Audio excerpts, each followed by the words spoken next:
Olá, meus amores! Estamos aqui de novo, Prof. Tabita, juntamente com o Vitor. Ia falar Silvia, espia? O Silvio tá chegando. Gente, é o seguinte, nós vamos fazer a nossa revisão, tá? Revisão da nossa aula 27.2. Vamos jogar lá no tela? Olha lá. Sem perder tempo, nós falamos sobre os mecanismos de isolamento, perfeito? Então, olha só. Em relação ao processo de especiação, precisa haver uma forma de isolamento que a gente chama de isolamento reprodutivo. E nesse quesito, a gente vai ter, então, que ter essa separação, essa distinção de fatores que vão estar isolando essas populações para surgirem novas espécies, né, a partir desses isolamentos reprodutivos. E aí, quando a gente fala do fator população, tá? Quando a gente está falando aqui de populações, a gente vai ter que... Deixa eu ver aqui. Então, você vai ter esses isolamentos entre populações. As populações, nós falamos que elas são aquele elemento de onde vai começar o processo de especiação. É aqui, nas populações, que acontecem essas transformações, essas modificações. E aí a gente falou na aula sobre isolamento geográfico e isolamento biológico, tá? Presta atenção. No isolamento geográfico, a gente não tem muita dificuldade para compreender. O que seria esse isolamento geográfico? É quando você tem uma separação física, né? Um ambiente que vai isolar a população A e B.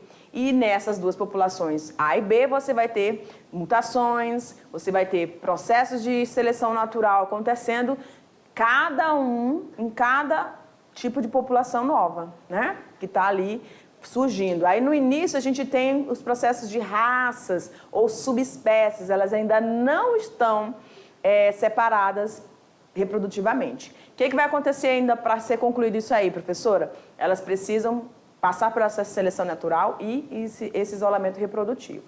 E aí a gente tem o isolamento biológico. Então, ele é um fator considerado intrínseco, ou seja, vai depender do organismo, tá bom? E aí a gente falou que nesse sentido de isolamento biológico, nós temos os mecanismos de pré-acasalamento e os mecanismos de pós-acasalamento. Olha aqui para mim.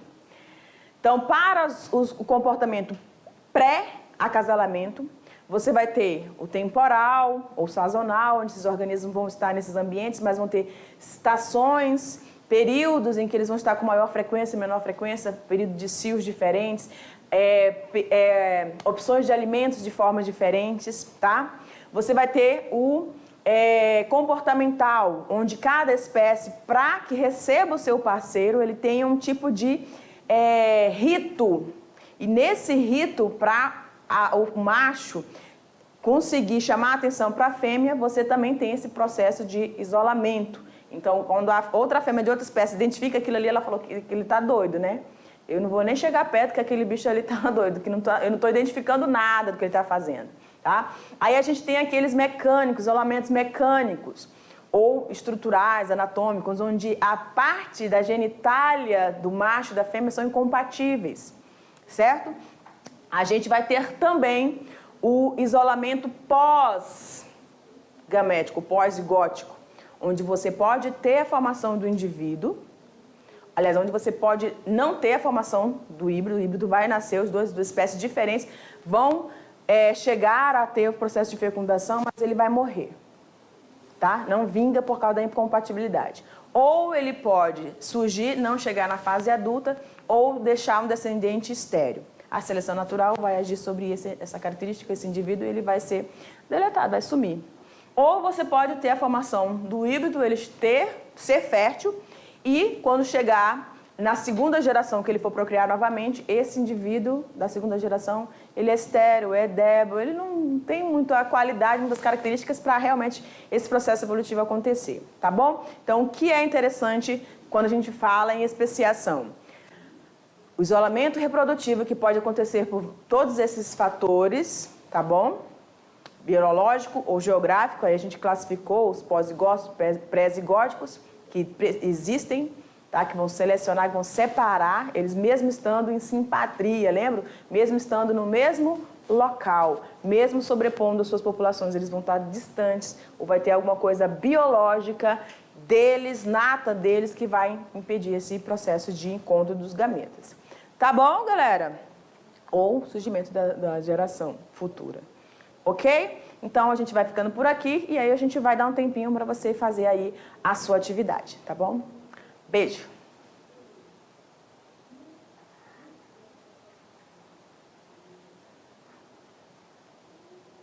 É muito rápido. É papum. É assim, biologia é assim. É muito rápido, né, Vitor? Tranquilo. Vamos lá? Eu espero, tenho certeza que você conseguiu captar a mensagem da última aula. E a gente já vai para a primeira questão. Vamos lá? Juntinhos? Joga lá. Olha lá, questão de número 1. Quando subpopulações se formam devido a uma barreira geográfica, dizemos que ocorreu alguma coisa, né, professora? Sim, porque essas populações agora estão com uma barreira física. Sei lá o que é a cordilheira. Ah, não, é o deserto. Não, é um vale. É um rio. Um oceano? Não sei, mas está separado. Então, olha lá. Então, a gente disse que você teve isolamento gamético, ou você teve isolamento comportamental, foi um isolamento geográfico, um isolamento por inviabilidade dos híbridos, ou foi um isolamento temporal? Então, vamos lá. A gente tem, então, isolamento gamético. O que é esse isolamento gamético? Onde os encontros dos gametas nem vão chegar a acontecer, tá? Aí a gente deu os exemplos ali dos organismos, né, das espécies que têm fecundação externa, certo? Onde esses óvulos, esses espermatozoides são encontrados, são lançados no ambiente aquático. E aí, esses gametas, um gameta, por exemplo, feminino, pode ser que uma outra espécie também esteja ali liberando seus gametas e aí o espermatozoide da outra espécie tente fecundar esse óvulo, mas eles não vão ter compatibilidade, porque o óvulo da fêmea vai repelir aquele espermatozoide, tá? Aí nós temos o isolamento comportamental, onde você pode ter um rito, né, uma dança, uma mudança de coloração, e aí essa mudança de coloração que acontece naquela espécie não acontece na outra. E aí a fêmea ela não reconhece aquilo como uma marca para o início do processo de reprodução, então não vai acontecer. Isolamento geográfico, aí vamos pular. Isolamento por inviabilidade dos híbridos, ou seja, se acontecer, tá? A fecundação, eles não vão vingar. E aí a gente tem o isolamento temporal, que é também reconhecido como sazonal, em relação aí ao período em que esses organismos vão estar apresentando uma certa atividade, tá? Então a gente não tem como errar isso aqui, né? Se tem uma barreira geográfica, eu vou ter um isolamento geográfico. Letra C, tá? Ok? De comportamento positivo para você, querido aluno. Vamos lá. Segunda questão. Olha lá. O isolamento biológico, que explica a coexistência de duas espécies no mesmo local e tempo, sem que se cruzem, pode ocorrer por diferentes mecanismos, como o de pré-acasalamento. Dos tipos de isolamento de pré-acasalamento, qual diz que os organismos podem viver no mesmo habitat, mas em épocas diferentes ou apresentam épocas de reprodução diferentes? Qual é, então, esse período, esse tipo de isolamento, pré-acasalamento? Qual é o deles? A gente falou, no pré-acasalamento nós temos 5 tipos.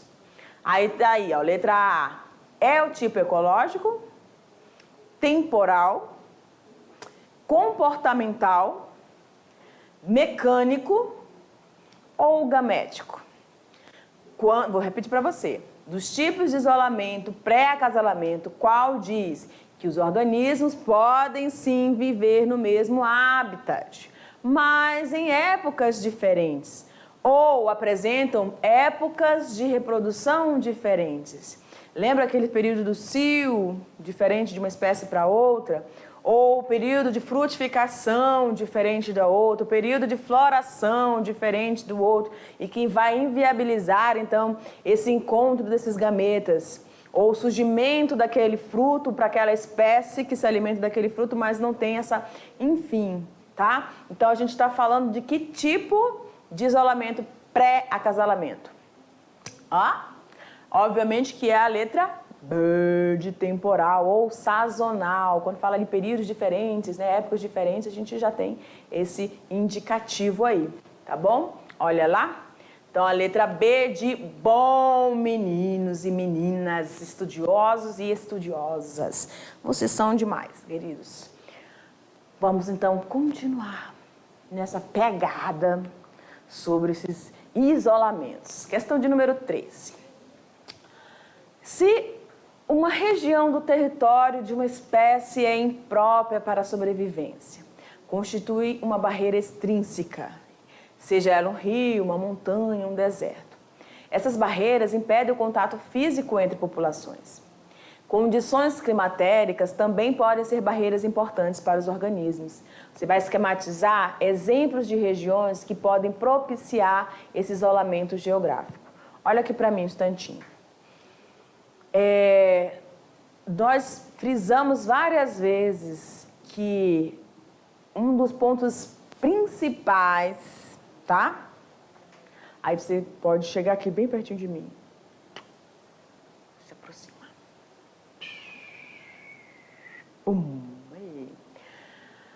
Aí a gente falou o seguinte, que quando a gente tem esse surgimento dessas barreiras, você tem claro, muito claro, essa separação. E essa separação, ela já viu assim que tem certas amizades, ou certos compromissos que a gente faz e às vezes a gente desfaz, a gente não muda? Separou, parou aquela amizade, aí já muda, porque você vai adquirir outras amizades. Então, a separação, esse distanciamento, esse espaço ou tempo que você ficou isolado de uma outra pessoa, pode fazer com que a tua forma de pensar, né, a tua forma de se comportamentar, enfim, eu estou falando na questão humana, tá? Te faça com que, vamos dizer, que você reencontre aquele seu amigo, mas agora vocês não têm mais o mesmo assunto. Vocês estão vivendo situações distintas da fase de vida de vocês. Um exemplo, você casou, a sua amizade anterior continua solteira. Então, o tipo de ambiente que vocês gostam de curtir, o tipo de assunto agora, um envolve os filhos, a criação dos filhos, a melhor forma de criar, os problemas que a gente tem nessas criações, né? E o outro tá tranquilo, tá aí querendo, né, estudar, querendo se destacar no mercado, o foco dele é outro. Então, quando a gente fala desses mecanismos de isolamento geográfico, a gente considera os extrínsecos, a gente tem que pensar nesse sentido de tempo que eles estão longe uns dos outros. E que, com certeza, vão fazer com que características surjam nesses grupos e que, mesmo que eles voltem a se encontrar, tá? Mesmo que eles voltem a se encontrar, lembram do alopátrico? Lembram do paripátrico? Paripatria, né? Eles estão no mesmo lugar, mas estão distantes o suficiente para que eles não consigam, né? Não tenham o porquê de percorrer grandes distâncias para encontrar outros parceiros sexuais, sendo que ele tem aqui onde ele está. Então, cada um vai estar vai se manter no seu lugar. O recurso necessário estando ali, tranquilo, tá bom? Então, quando a gente fala desses mecanismos de isolamento, a gente tem que pensar em algo que vai realmente isolar esses indivíduos. Aí a gente pediu para você esquematizar. Bom, eu coloquei ali, né, algumas imagens, mas você fique à vontade para fazer as imagens que você quiser. Se você quiser mandar algumas, que tem desenhistas aqui na mediação, né? Muito top. Então, se você quiser mandar uma dessas imagens para a prof, nós, eu, professor Silvio, vamos ficar muito felizes, tá bom? Então, olha lá na telinha. Joga lá. A gente colocou o quê, ó? Um rio, né? O deserto. as montanhas, e aí você tem esses isolamentos. Perfeito? Então, cada um desses ambientes vai fazer com que essas populações não se encontrem por um bom tempo. Essa questão do deserto aí, você tem aí a questão do clima, você tem a questão da ausência de recursos alimentares para determinadas espécies, ou você precisa, então, de indivíduos que tenham capacidade de grandes deslocamentos. Você já viu aqueles filmes que a pessoa andando para encontrar um andarilho da vida? Lá depois, não sei quanto tempo, você vai encontrar uma pessoa lá com seu transporte, né? Ou sozinho mesmo, com aqueles sacos, né, de pano, enfim, aqueles filmes, né, épocas que a gente tem esses registros. Então, você tem que andar muito, tem que ser um animal bem adaptado para percorrer grandes distâncias. Então, se trata de um isolamento. Vamos seguindo? Agora mais uma questãozinha para nós. Questão de número 4. Os mecanismos de isolamento reprodutivo podem ser classificados em pré-zigóticos e pós-zigóticos, antes do acasalamento ou depois do acasalamento. Entre as opções apresentadas, a que faz referência a uma barreira pré-zigótica, ou seja, antes que esses encontros desses gametas aconteçam. Qual é? Aí você tem, ó, a ausência ou esterilidade de um dos sexos. Letra B, inviabilidade reduzida. Não é total, ela é reduzida do híbrido. Aí a gente lembrar lá da questão do pós-zigótico, né? Que lembra lá que tem uma questão que ele vai na segunda geração, beleza. Mas não é essa compreensão que a gente está precisando agora, porque a gente está falando de anterior ao encontro desses gametas, tá bom? Vamos já. Siga aí lá na tela. C, barreira geográfica. Letra D, infertilidade do híbrido ou isolamento gamético. Nós estamos falando de eventos de barreiras, isolamentos reprodutivos, né, biológicos, que aí está caracterizado como pré-zigótico. O isolamento gamético é um isolamento pré-zigótico. Infertilidade do híbrido não é. A barreira geográfica é o fator extrínseco. Viabilidade reduzida do híbrido também já teve, então, um acasalamento, então não pode ser pré-zigótico. A ausência ou esterilidade de um dos sexos não vai ter, tá? Então, a gente só pode ter a questão do isolamento gamético mesmo, que é o quinto, né, que a gente classificou ali sobre esses eventos pré-zigóticos, tá bom? Olha aqui para mim, querido aluno.